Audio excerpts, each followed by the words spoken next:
what's up man? This is Chippy TV and welcome to my YouTube channel.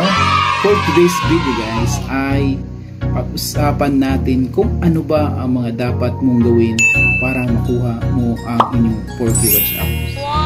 Kung may problema ka guys, manood ka sa video na to para malaman mo anong mga dapat mong gawin or mga ginawa ko para makuha ko ang 4K watch hours ko guys. So, sa requirements ni YouTube guys ay ang 1K subscriber at 4K watch hours. Sa 4K watch hours guys, dyan po ang pinakamahirap na kunin para maging monetized channel ka. But, in these tips guys, makukuha mo yung watch hours mo na mabilisan at very legit guys. So, kung ikaw ay bago sa aking channel, huwag mo kalimutan i-subscribe at pakipindot po ang notification bell para updated ka sa mga video na gagawin ko na katulad nito.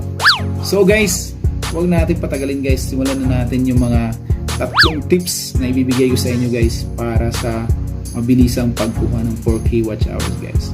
Unang tips guys is mag-upload po kayo ng mga viral videos. Ano po ba yung mga viral video guys? Yung mga trending ngayon guys. So ang gagawin nyo guys is sumabay po doon.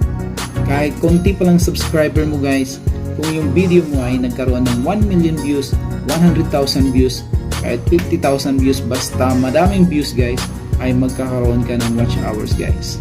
Pwede ka mag-upload ka ng mga bagay o mga video na very helpful sa viewers mo, makapagbigay informasyon. In that way guys, magkakaroon ka ng madaming viewers at magkakaroon ka ng watch hours guys. Maybe in one day makukuha mo yung 4K watch hours ni YouTube. So pangalawang tips ko guys is maghanap ka ng grupo.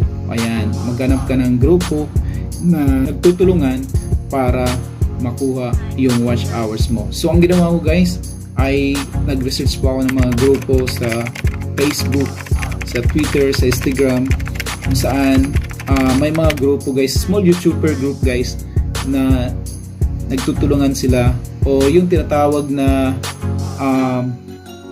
nagwa-watch to watch sila guys. Halimbawa, mag-watch, may task kasi dyan guys eh.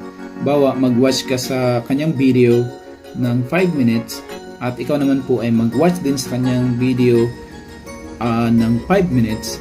So, parang nagbabalikan kayo ng watch hours guys. In that way guys, kung mas madami kayo guys, mas madaming makukuhang watch hours.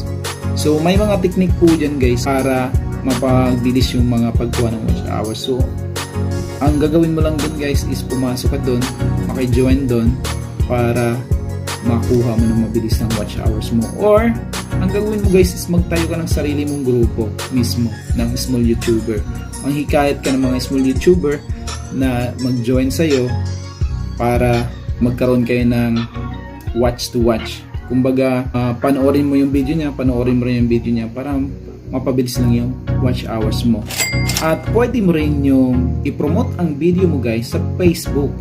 If you have friends guys na very supportive sa'yo or kamag-anak mo guys, pwede mo pakiusapan, panoorin yung video mo para makuha mo lang yung watch hours mo. Imagine guys, if you have 10 minutes guys, then you have 20 friends na gustong na sumuporta sa'yo at nanood sa'yo ng 10 minutes. So ang laking bagay na po yun guys para makuha mo ang inyong 4K watch hours.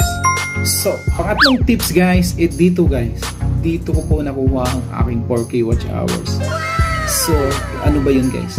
So, pagla-live stream guys. So, yung iba guys, ang ginagawa nila is nagla-silent live stream sila. May nanonood sa kanila 4 to 5 every day. So, at least paano guys, may mga watch hours pa rin na makukuha guys. So, madaming klaseng magla-live stream. Kung naghahabol ka talaga ng watch hours guys, you need to invest on live streaming. So, kailangan mong magkakaroon, umatak ng viewers sa live stream. Ayan, pwede ka magpa-games. Ayan, pag-games kasi guys, madaming pupunta, madaming maka-join. So, in that way guys, magkakaroon ka ng madaming viewers. So, pwede ka rin mag-tutorial sa live stream. So, madami pong mga tao na interested sa mga tutorial, mga information guys. So, if magaling ka sa mga tutorial, may mga bagay ka na gusto mong i-share dun sa kapwa mo YouTuber, pwede mong gawin yun guys. So madaming pupunta dun sa live mo. So ibig sabihin madaming watch hours na may bigay sila sa'yo, para sa'yo guys. So in my part guys, nagpo-promote po ko ng channel sa isang live stream. So ang daming pumupunta sa akin guys. Unang everyday live stream ko guys, and nagkakaroon po ako ng 180 to 200 watch hours. So nagla-live po ako everyday for almost 5 hours. So that's why nakuha ko lang yung aking watch hours within 1 month guys. Napakabilis lang guys. Kasi kung sa live streaming, it's very effective talaga guys. Subok na subok ko siya guys.